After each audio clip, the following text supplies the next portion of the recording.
शुद्ध होता है।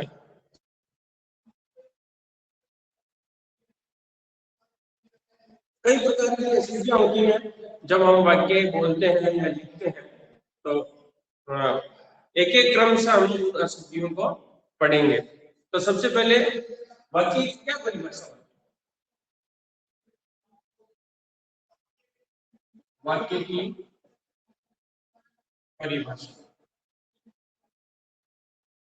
सबसे पहले तो ये जानना है कि वाक्य है क्या। परिभाषा तो बाद में है, मगर वाक्य है क्या? तो वाक्य उसको कहते हैं कि सार्थक शब्द के मेल से जो संरचना होती है वो वाक्य कहलाता है।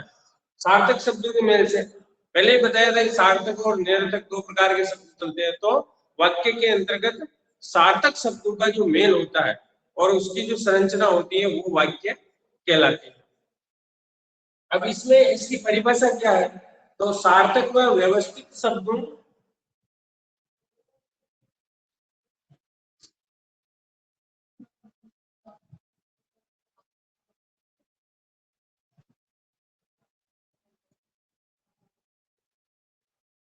सार्थक और व्यवस्थित शब्द, ठीक है ना, इनका वह समूह है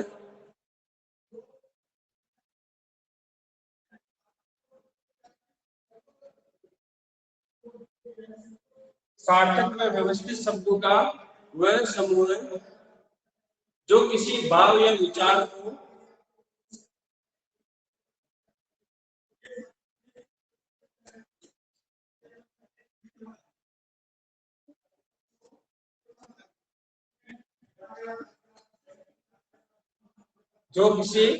भाव या विचार को पूर्णतः व्यक्त करता है।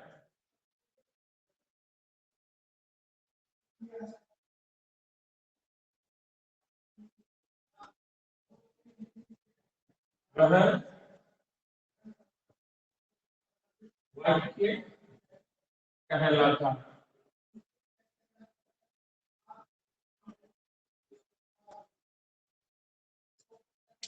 सार्थक में व्यवस्थित शब्दों का वह समूह, पहले बताया कि सार्थक शब्द के समूह को वाक्य हम कहते हैं।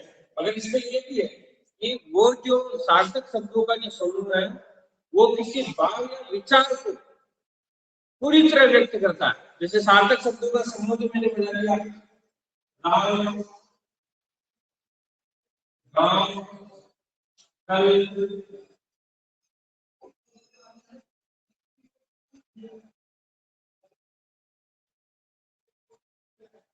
राम गांव आया कल, ठीक है ना। अब इसमें सब सार्थक शब्द है, राम भी सार्थक है, गांव भी शब्द है, आया भी है और कल भी, ये सब सार्थक शब्द है। क्या ये वाक्य है क्या? तो हम इसको वाक्य नहीं कह सकते क्योंकि हम इसको समझ नहीं रहे, न तो इसके विचार को हम समझ रहे हैं, न इसके भाव को हम समझ रहे हैं। अब इसको सार्थक बनाने के लिए विचार और भाव की अभिव्यक्ति होनी चाहिए, तो हम इसको क्रम से जमाएंगे कि राम कल गांव आया। इस वाक्य को अगर हम पढ़ेंगे तो हमें पता चलेगा कि कल राम कल गांव आया, मगर इसको हम पढ़ेंगे तो हमें पता नहीं चल रहा है। तो इसकी परिभाषा ये है, सार्थक और व्यवस्थित शब्दों का वह समूह है जो किसी भाव या विचार को पूर्णतः व्यक्त करता है, वह वाक्य कहलाता है। अब इसके जो तत्व है, वाक्य के तत्व कौन कौन से हैं, तो हम एक बार उन तत्वों के बारे में भी पढ़ेंगे जो कि वाक्य की सही प्रकार से संरचना करवाते हैं। तो हम लिखेंगे वाक्य के तत्व, ठीक है। सबसे पहला तत्व है सार्थकता, इसमें आ रहा है सार्थक।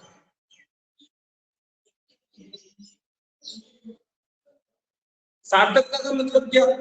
तो हम कोई भी वाक्य पढ़ते हैं तो क्या वो हम उस वाक्य का बोध हम हमें सार्थक रूप से हो रहा क्या है, अर्थ का हमें ज्ञान हो रहा क्या, उस वाक्य को पढ़कर हम समझ रहे हैं क्या कि ये वाक्य क्या कहना चाहता है, उसको बोलते हैं वाक्य की सार्थकता। अब मैं इनकी परिभाषा नहीं लिखूंगा, आपको समझना अच्छी तरह।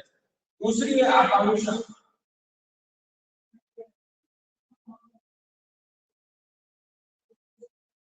आकांक्षा का मतलब होता है जानने की इच्छा, कि वाक्य को हम पढ़ते हैं तो उसको एक वाक्य को पढ़ने के बाद दूसरे वाक्य तक जाने की हमें आकांक्षा होती है।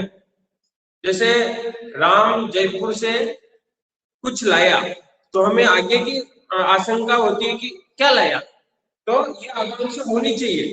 वाक्य के अंदर इस प्रकार की रोचकता होगी, आकांक्षा होगी, तो वाक्य में रोचकता आएगी। और वाक्य से जब हम कुछ खंड बनाते हैं, गद्य बनाते हैं, तो उसमें भी रोचकता आती है। तो दूसरा अंश हो गया आकांक्षा। तीसरा है योग्यता।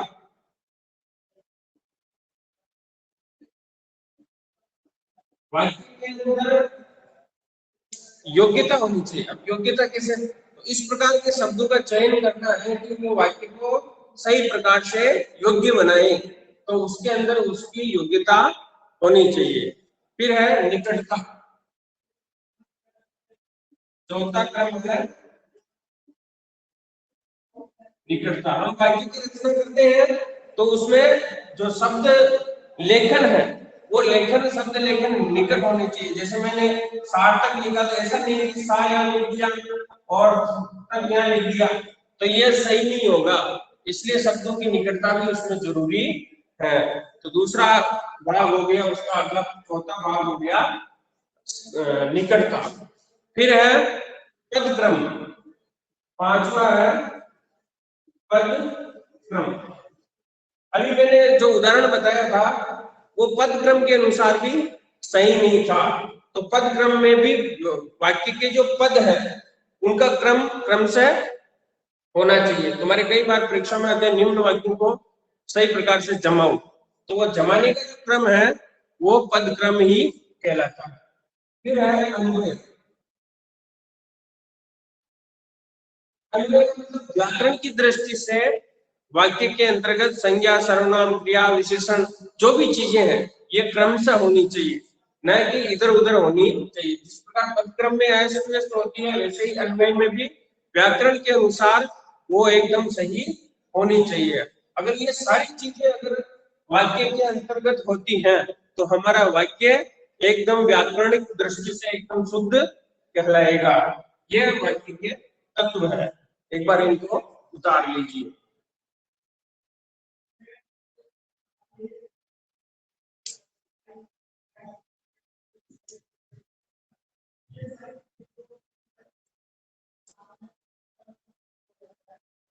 फिर है अगला अपना, ये तो तत्व हो गए। फिर है वाक्य के अंग,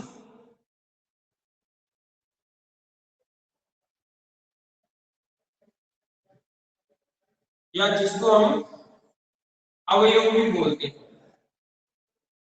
वो क्या क्या है। तो सबसे पहला अंग आता है उद्देश्य।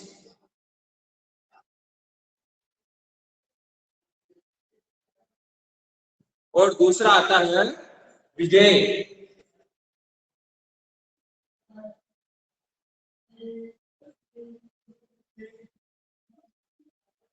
अब उद्देश्य क्या है, वाक्य में उद्देश्य क्या होता है कि वाक्य का वह भाग जो मुख्य रूप से होता है और उसके ऊपर पूरा वाक्य आश्रित होता है, वो क्या कहता है उद्देश्य। जैसे राम पाठशाला जाता है। अब पूरा वाक्य किस पे आश्रित है, तो राम पे आश्रित है। अगर राम नहीं होता तो पाठशाला भी नहीं जाता वो, तो वाक्य भी नहीं बनता।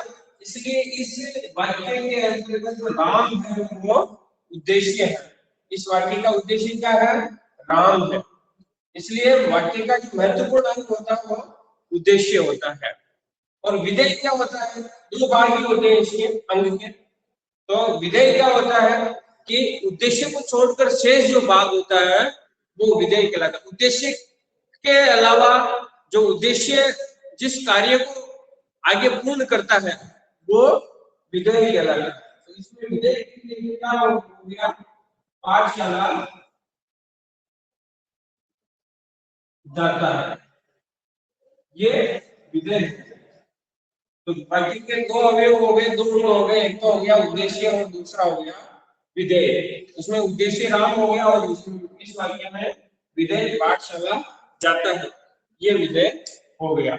अगर इन दृष्टि से हम वाक्य की रचना करेंगे तो वाक्य हमारे व्याकरण की दृष्टि से शुद्ध होंगे। अब वाक्य में अशुद्धियां किस किस प्रकार की होती हैं, तो उन अशुद्धियों के बारे में हम चर्चा करते हैं। एक बार इसको लिख लो।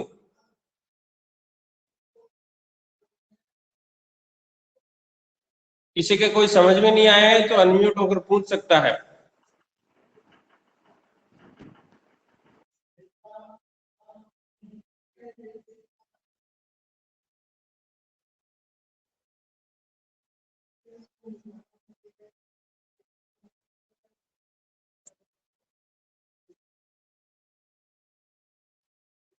मिटा दूं?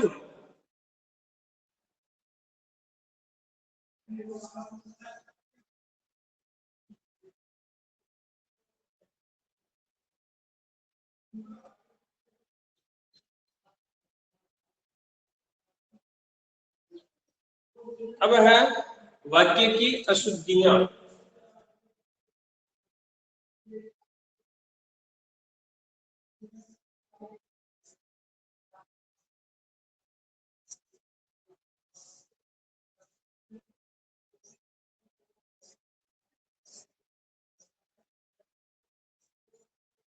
अब अशुद्धियां कई प्रकार से होती है, यानी कि संज्ञा संबंधी अशुद्धियां, सर्वनाम संबंधी अशुद्धियां, क्रिया संबंधी अशुद्धियां, काम संबंधी अशुद्धियां, वचन संबंधी अशुद्धियां।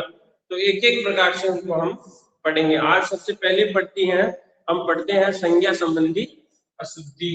पहली है संज्ञा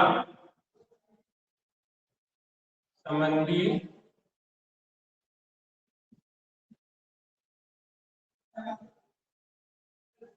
अशुद्धि।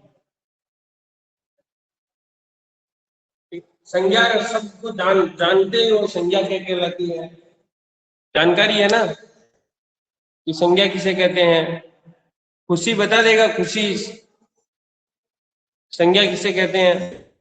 ऐसा बताओ संज्ञा की, फिर आगे बढ़ो, फटाफट बताओ। खुशी, खुशी।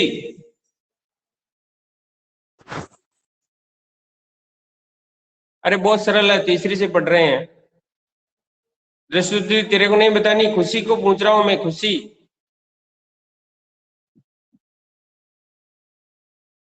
निजाम बता देगा, निजाम खान। क्या होती है संज्ञा की परिभाषा?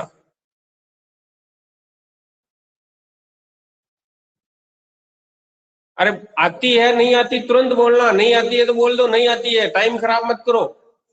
और आती है तो बोलो परिभाषा क्या होती है, निजाम बोल देगा। फिर ऐसे ही जुड़ते हो क्या? अगर सामान्य चीजें नहीं आ रही तो ये नहीं समझ पाओगे। प्रियांशी बता देगा, प्रियांशी। किसी व्यक्ति, वस्तु, स्थान, गुण, दोष, दशा या अवस्था के नाम को संज्ञा कहते हैं। शाबाश, सुन लिया दूसरों ने। सामान्य सी परिभाषा है, इतना गुण दोष दशा नहीं रही है तो किसी व्यक्ति, वस्तु, स्थान या भाव के नाम को संज्ञा कहते हैं। चार प्रकार आते हैं, व्यक्ति, वस्तु, स्थान या भाव। उस भाव में गुण दोष रंग रूप दशा सब चीज आ जाती है, तो उसको संज्ञा कहते हैं। तो संज्ञा में हम किस प्रकार वाक्य में अशुद्धियां करते हैं, तो सबसे पहले हम पहला वाक्य देखते हैं। पहला वाक्य है, लिखो, मैं मंगलवार के दिन व्रत रखता हूं।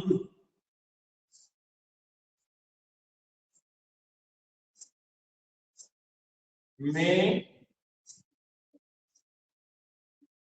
मंगलवार के दिन व्रत रखता हूं। ठीक है ना? पहला वाक्य हमारा ये आ गया। इस परीक्षा में आ गया, इस वाक्य को शुद्ध करके लिखिए। वैसे तो मैंने जितने भी बोर्ड के पुराने प्रश्न पत्र देखे हैं उसमें इस प्रकार के वाक्य शुद्धियां बहुत कम पूछते हैं, अधिकांश शब्द शुद्धि पूछ लेते हैं। तो अगर शब्द शुद्धि ध्यान में होंगे तो वाक्य शुद्धि भी सही होगी। इसलिए शब्द शुद्धि जिसने नहीं पढ़ी है तो उसको शब्द शुद्धि भी पढ़नी है। तो मैं मंगलवार के दिन व्रत रखता हूँ, ये व्रत है, व्रत नहीं बोलते हैं हम, कई सब भैया भाई व्रत बोलते हैं, व्रत वो हो जाता है गणित वाला व्रत, ठीक है ना। तो व्रत है, मैं मंगलवार के दिन व्रत रखता हूँ।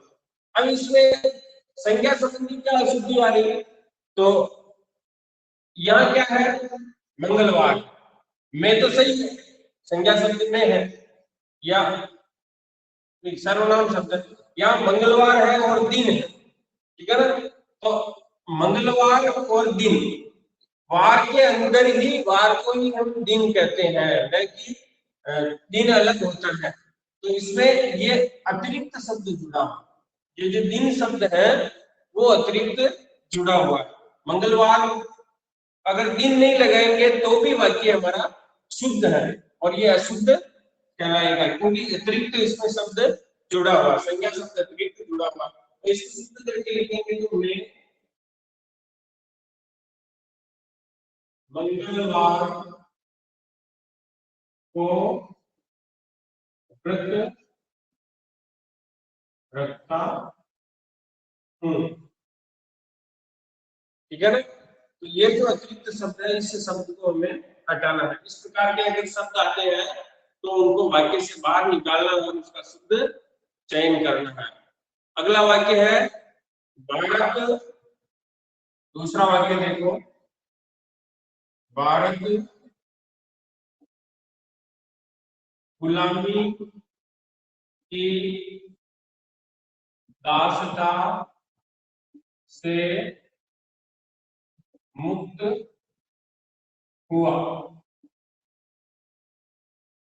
भारत गुलामी की दासता से मुक्त हुआ, आप में से कोई बताएगा इसमें इसको शुद्ध करके लिखेंगे तो क्या है, बताओ देगा, कोई भी बताओ। हाँ ममता बोलो, ममता एक बार सही भारत बोलो, गुलामी आवाज, से, शाबाश। भारत गुलामी से मुक्त हुआ, दासता और गुलामी का एक ही अर्थ है, या तो गुलामी कह दो या दासता कह दो, तो ये अनावश्यक शब्द संज्ञा संबंधी शब्द है, दोनों में से एक लिख सकते हैं, भारत दासता से मुक्त हुआ या फिर भारत गुलामी से मुक्त हुआ, कोई सा भी लिख सकते हैं। भारत गुलामी से मुक्त हुआ, ठीक है ना। तो ये अनावश्यक शब्द है, उसको हमने, संज्ञा संबंधी शब्द है उसको हमने हटा दिया, ठीक है ना। अगला देखो, तीसरा वाक्य देखो, कृष्ण ने कंस की हत्या की। अब इसमें बताओ कि इसमें शुद्ध क्या आएगा वाक्य, बताओ देगा, कोई भी बताओ, जो नहीं बोले अब तक वो अपना मुंह खोलो। मोनिका बता देगा, मोनिका, तेजस्विनी बता देगा क्या आएगा, कृष्ण ने कंस की हत्या की।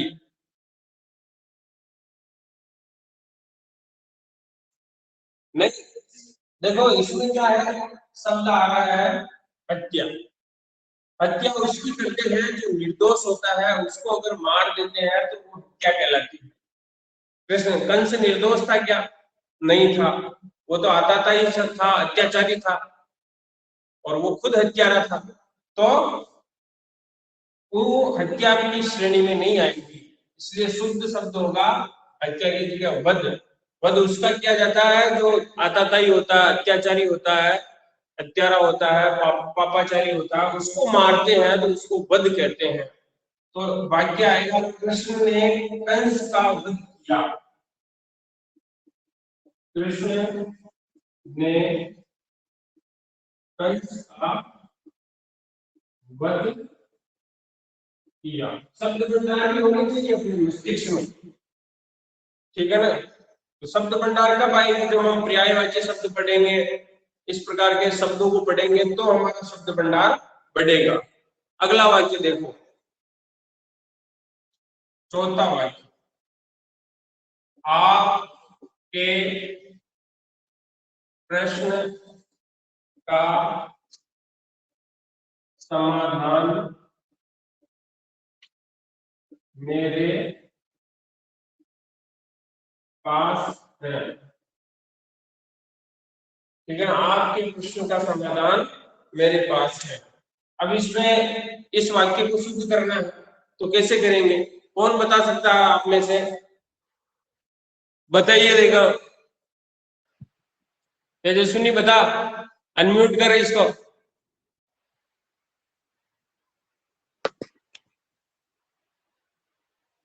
गुरुजी नहीं आ रहा, चलो कोई बात नहीं, अभी आ जाएगा। हाँ, कोई किसी को आ रहा है? दृष्टि बता देगा, ब्रिलियंट खोपड़ी।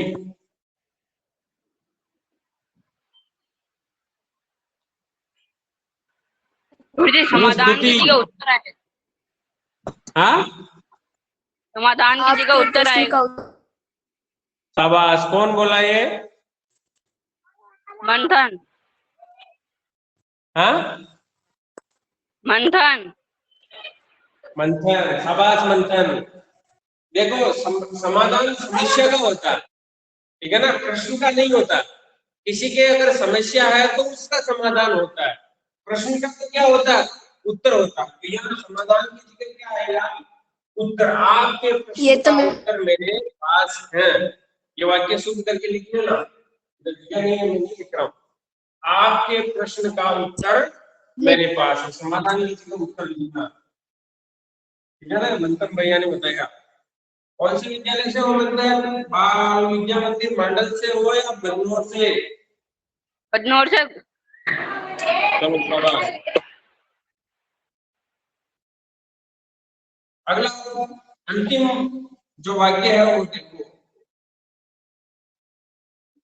मैंने इस काम में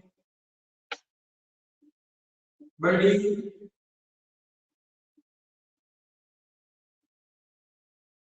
अशुद्धि की है। अब इसका मतलब, मैंने इस काम में बड़ी अशुद्धि की है, बोलो बड़ी। क्या आएगा?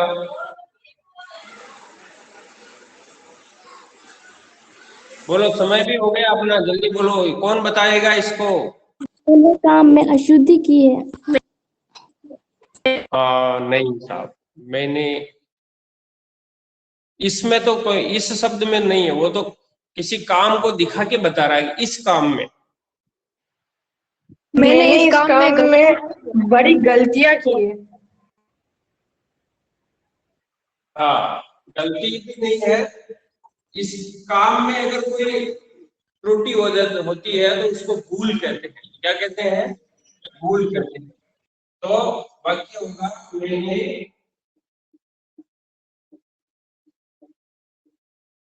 इस काम में बड़ी भूल की है। ठीक है ना? इस प्रकार के वाक्य अगर आते हैं तो आप उनको संज्ञा संबंधी, अगर अशुद्धि आती है तो उस संज्ञा संबंधी अशुद्धियों को निकाल कर रखना है और उस वाक्य को शुद्ध करना है।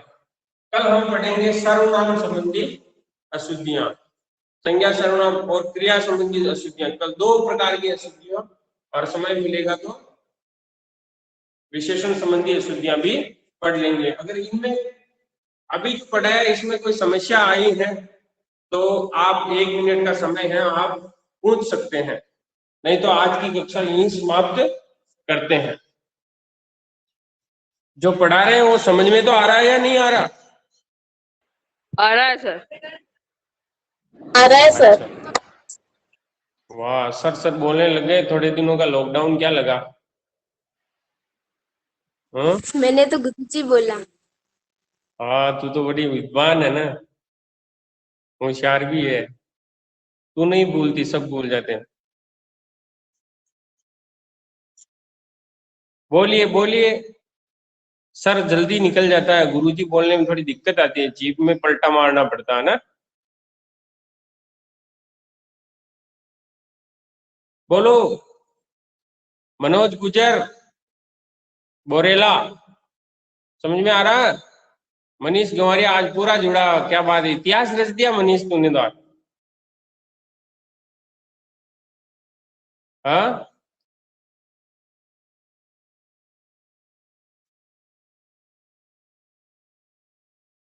पूजा, पूजा समझ में आ रहा है पूजा?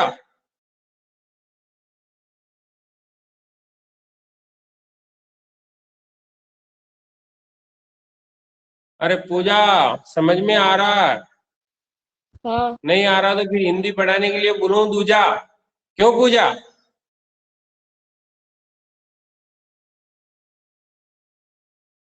संजय,